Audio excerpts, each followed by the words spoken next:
Ilang linggo na rin ang lumipas nang makasama ni Laura ang binatang tricycle driver. Hindi niya lubos sa kalain na muli niya itong makakatabi sa kama dahil sa matinding tampo sa asawa. At nang madiskubre ni Laura na ang taong pinangakuan niyang mamahalin sa harap ng altar at ang taong nagiging sandalan niya na unti-unting bumibihag sa kanyang puso ay mag-ama pala. Hindi niya tuloy lubos maisip kung paano ang gagawin niya. Parehas mahalaga sa kanya ang dalawa. Nagtatalo tuloy ang puso at isipan niya. Sa paglipas ng mga araw, ay unti-unting napapatawad ni Laura ang ginawang kalokohan ng kanyang mister. Labis kasing humingi ng tawad si Jason nung araw na bumalik sa kanya si Laura.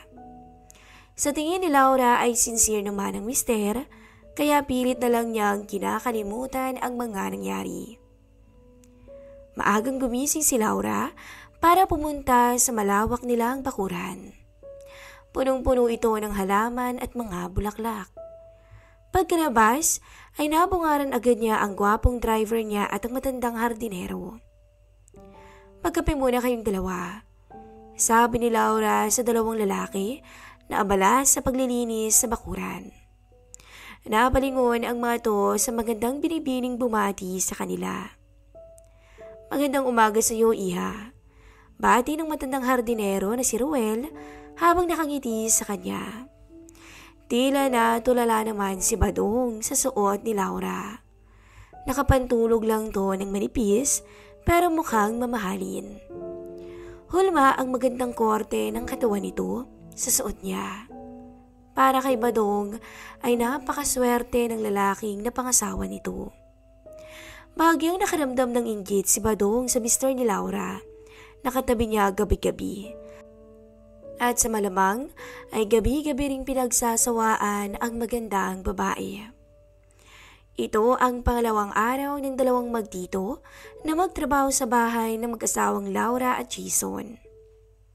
Hinikayat kasi ni Laura na magtrabaho ang mga to sa kanila. Binigyan niya ng mas mataas na pasahod ang mga to kaya hindi na tumanggi pa ang dalawa. Buti na lang at napapayag ni Laura ang dalawa. Gusto kasi makilala pa ng mistisang misis ang anak ng kanyang asawa.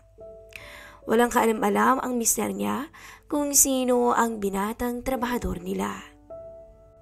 Matagal pinag-isipan ni Laura ang bagay na to. Sa una natatakot siya dahil baka makilala ni Badong ang kanyang ama na kahawig sa kanyang lumang larawan na nasa kanyang pitaka. Mabuti na lang at hindi nakilala ni Badong si Jason. Dahil siguro matanda na ang mukha ni Jason ngayon at malayo na noong kabataan niya. Maging si Mang Ruel ay hindi pala nakilala noon ang tatay ni Badong dahil nasa malayo ang trabaho nito. Nabaltaan na lang niya na iniwan na sila nito nang makasampa sa barko. Nga pala Badong, marunong ka na bang magmaneho ng four-wheel? Baka kasi biglaan may puntahan ako eh. Opo ma'am, mabuti na lang at natutunan ko agad yung kotse nyo. Sigurado mas malayo mararating natin ito. Pilyong biro ng binata. Mabilis lang natuto si Badong dahil may karanasan na to sa kalsada. Kinuha siya ni Laura bilang kanyang driver. Nag-usap kasi sila ng mister niya na ipapaubayan na sa iba ang pagmamaneho at ang mga trabaho sa hardin dahil may edad na to. Sumang-ayon naman si Jason dahil totoo naman ang sinabi ng misis. Ayaw man niyang aminin pero may edad na talaga siya. Pati sa kama ay kinakapos na rin to minsan. Kaya lagang umiisip ito ng iba pang paraan para mapanatili ang init ng pagsasama nilang mag-asawa. Oo naman Badong. Alam ko namang kaya mo higita ng asawa ko eh. Hindi lang sa pagmamaneho. Makahulugang saad ng mistisang misis. Napangiti na lang si Badong sa narinig. Samantalang halos mamatay sa inggit si Mang Ruel dahil hindi lingid sa kaalaman niya na may namamagitang iba sa kanyang pamangkin at sa kanya. Ngunit hindi pa siya sigurado dahil hindi pa niya naaaktuhan ng mga to. Matapos magkape ng dalawa, ay hinatid ni Laura ang mga to sa barracks nila sa gilid ng kanilang bahay. Parang iisang kwarto lang to na ginawang bodega. Inutusan ni Laura na linisin ng dalawa ang lugar para gawing barracks nila. Habang sinasabi ni Laura ang mga dapat gawin, ay pansin niya ang makulog ang tingin sa kanya ni Mang Ruel. Biglang nailang si Laura sa matanda. Feeling niya kasi ay may ibang kailangan to sa kanya.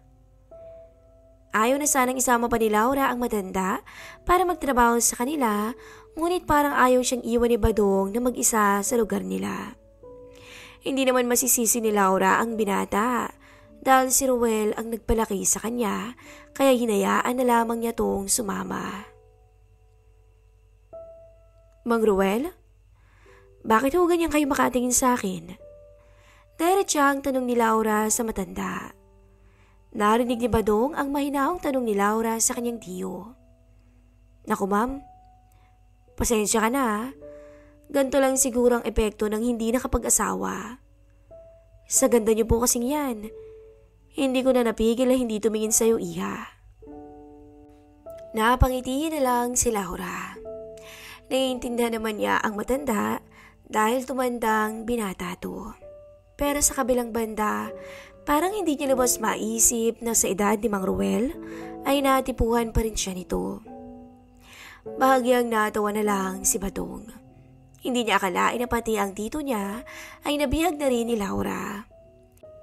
Iba talaga ang karisma ni Laura sa mga lalaki dahil pati matanda ay nababaliw sa kanya.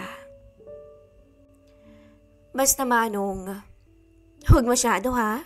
Baka manghinang tuhod niyo kung lagi niyo akong susulepan ng ganyan. Pilyong biro na lang din ang binibini. Napangiti sabay kamot ng ulo na lang si Mang Ruel. Tila nahiya sa biro ng magandang misis. O sige na, maiwan ko na muna kayo dyan. Baka gising ng asawa ko. Saad ng babae. Naging normal ang mga bagay-bagay sa bahay ng mag-asawa. Bumili rin si Jason ng maalagang kambing at manok dahil meron na silang mga mauutusan para mag-alaga sa mga to. Alas 8 ng gabi, sabay nag-shower si Laura at Jason. Parehas silang mga wala ng suot ang oras na yun. Nakayakap ang may edad ng mister ni Laura sa kanyang likuran habang pumapatak sa kanilang katawan ang tubig galing sa shower. Han, kumusta ang dalawang mong trabahante? Nakita ko may itsura yung binata. Type mo ba? Mapangahas na tanong ni Jason sa asawa. Hindi naman Han. Bakit mo natanong? Wala. Baka type mo lang. Hindi Ikaw lang ang type ko, no? Pagsisinungaling ni Laura. Pero ang totoo, hindi pa rin makalimutan ni Laura kung paano siya nabaliw sa binata noong gabing inihiga siya sa madilim na palaya ni Badong. Talagahan? Gusto ko sana isipin mo siya ngayon. Isipin mo, siya ang nakayakap sa likuran mo at hindi ako. Okay lang ba, Han? Pakiusap ni Jason sa misis. Kilala na ni Laura ang asawa. Lagi talaga tong naghahanap ng paraan para lalong ganahan silang mag-asawa sa kanilang paniniig. Tumango na lang si Laura habang unti-unting bumababa ang haplos ng mister sa kanyang katawan. Pumikit si Laura habang ang laman ng kanyang isipan ay si Badong. Na si Badong ang nasa kanyang likuran at nagpapakasasa sa kanyang kagandahan. Napakapit si Laura sa sink ng banyo. Hindi niya may tatanggi sa sarili ang pagkasabik sa binata. Higit kasi itong nakalalamang sa kanyang asawa pagdating sa kama. At isa pa, higit na may maipagmamalaki ito kaysa kay Jason. Napakagatlabi si Laura habang sinasambit ang pangalan ng binatang tricycle driver. Inaamin niyang sa oras na yun, ay parang gusto niyang puntahan si Badong para makasama niya ang totoong Badong. Napangiti na lang si Jason at lalong nanggigil sa naging reaksyon ng magandang misis.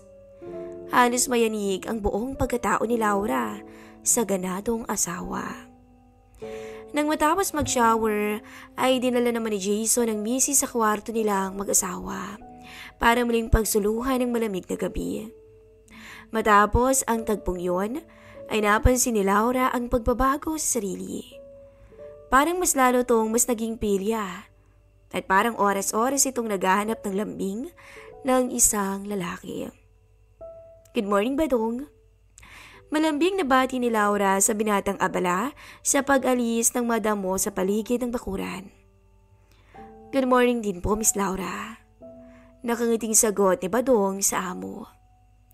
Sa totoo lang, hinikahit ni Laura si Badong na magtrabaho sa kanya para makilala niya to ng lubusan. Pero habang tumatagal, ay parang nagbabago ang intensyon nito sa kanya. Parang gusto niyang nobyuhin to kahit may asawa na siya. Alas 8 pa lang ay pawisan na si Badong sa trabaho. Hindi naman to alintana ng binata dahil doble ang sinasahod niya kumpara sa kinikita sa pagpapasada ng tricycle. Mag-almusal ka na muna, Badong, sabi ni Laura sabay haplos sa likod ng binata. Nagulat si Badong sa inista ng kanyang amo. Parang iba na to kumpara sa dati. Dati kasi ay ilag to sa kanya dahil ang laging dahilan ng babae ay may asawa na to. Sige ma'am. Sakto, medyo nagugutom na ako. Sige, huwag kang mahihiya ha. Wala si Jason ngayon. Sinundo siya ng mga kaibigan niya kaninang madaling araw.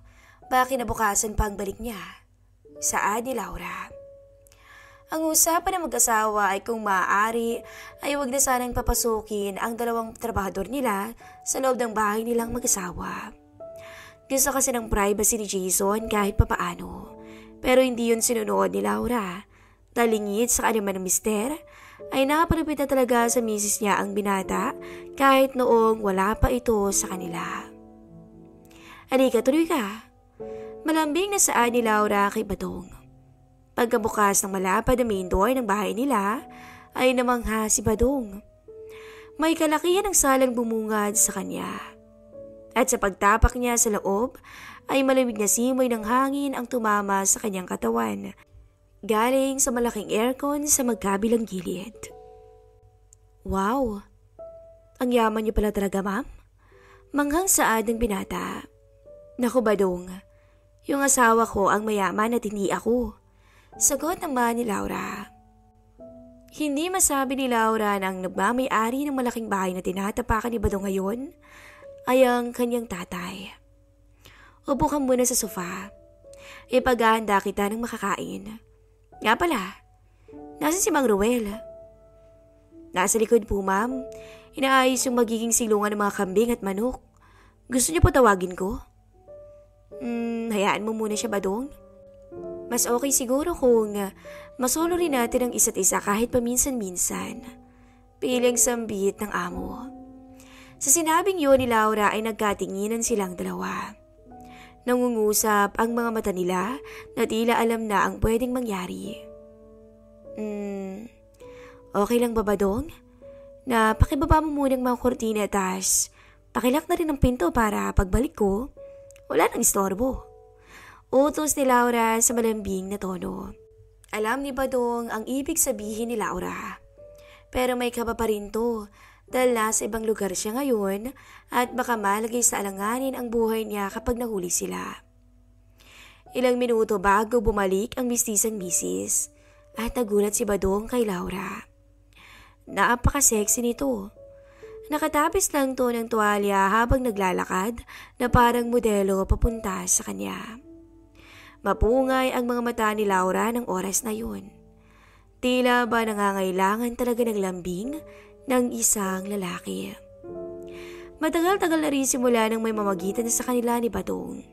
Halos 2 linggo na rin ang nakalipas. Kaya lalong nasabik ang magandang amo sa binata. Maging si Badong ay matagal na ring umaasa na sana makatikim ulit ng biyaya. Ma'am, nasan ho yung pagkain? Napanunok si Badong kay Laura habang pilit iniisip kung bakit walang dalang kahit anong pagkain ng amo. Nagulat na lang si Badong nang biglang umupo si Laura sa kanyang mga hita. Napakabango nito. Halatang bagong ligo dahil sa basa pa ang mga buhok nito. Bakit Badong? Hindi ka ba mabubusog sa nasisilahin mo ngayon? Paglalambing ni Laura kay Badong. Unti-unting ginalas ni Laura ang pagkakatapis ng kanyang tuwalya. Hanggang sa tuluyang bumungad kay Badong ang lahat. Sa puntong yun ay nawala na sa sarili ang binata. Masuyong dumapo ang labi niya sa labi ng magandang amo. Paibaba, napatingala na lang si Laura sa oras na yun. Sa malamig na salang yun ay muling hinayaan ng dalawa na pakawalan ang uhaw nila sa isa't isa. Parang ayaw na nilang paawat sa sandaling yun.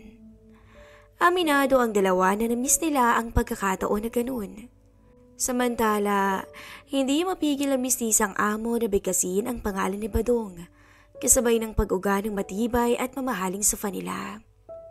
Iba talaga ang dating ni Badong kay Laura, dahil ibibigay nito ang hinahanap nitong pinakarurok. Habang pawisan ay ngiti-ngiti ang dalawa sa isa't isa, hanggang sa maisipang buhati ni Badong si Laura na parang bagong kasal, patungo sa kwarto nilang mag-asawa. At doon ay muli nilang pinagsaluhan ng pagkakataong minsan lang mangyari. Badong, pasensya ka na kung sinasamantala ko yung pagiging amo ko sa iyo Medyo nahihiyang sabi pa ni Laura habang nakayakap kay Badong sa ibabaw ng kama. Okay lang ma'am, ginusto ko rin Kaso baka mahuli tayo ni sir. Malaking gulo to kung sakali. May halong takot sa boses ng binata. Hayaan mo. Kahit ang mister ko ay may pagkukulang rin naman sa akin. Medyo naiiyak na sambit ni Laura. Gusto ni Laura na ikiwento kay Badong kung paano siya pinaubaya sa ibang lalaki ng sariling asawa. Pero nagdadalawang isip to. Ayaw niyang kamuhian pa ni Badong si Jason. Sa halip, ay gusto niyang mapalapit ang mga to at makilala nila ng unti-unti ang isa't isa. Pero aminado si Laura na baka siya pa ang maging dahilan ng gulo. Lalo't hindi kayang tanggihan ng isipan at katawan niya si Badong. Samantala, ang hindi nila alam, may isang taong nakamasid sa kanila sa sala bago sila nagtungo ng kwarto. Sa maliit na bintana kung saan hindi na ibaba ni Badong ang kurtina, ay may mga matang nakamasid pala sa kanilang dalawa. Abangan po ang next episode ng ating istorya.